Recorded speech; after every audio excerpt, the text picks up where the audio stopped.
Everyone's friendliest fast food chain, Chick-fil-A, is being sued by its customers. The lawsuit claims that Chick-fil-A offers low delivery fees but then charges more for the food than if it were bought for pickup or in person. Allegedly, the chain marks up food prices for delivery orders by 25 to 30%.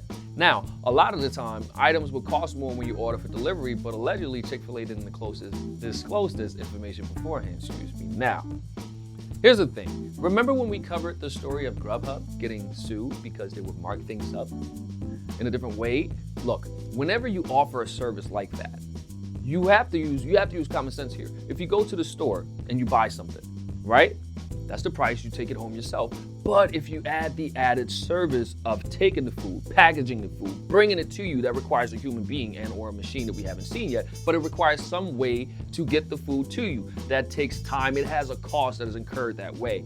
Now, I get it. If you put different prices, you might not get as many sales as you wanted to. However, there is a cost incurred and it has to be passed down to the customers unless the business want to take on that cost themselves, which will eat into its profit margins and they may cease to exist.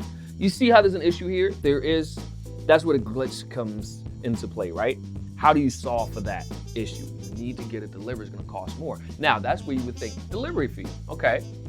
You see some of these operators out here, they add in all sorts of extra fees and they make you do the tips and this and that and the other. You see this all over the place, and I think people are still trying to figure out, how do we properly solve this equation here? How do we make sure that the cost is incurred here, whether we bear it collectively, pass it down partially to the customer and also to the business, limit the amount of deliveries that you can do? I don't know what the answer is, but absolutely you should let them know, don't try this tomfoolery and not expect people to find out. You can't be doing that. Just be honest with your customers. The end.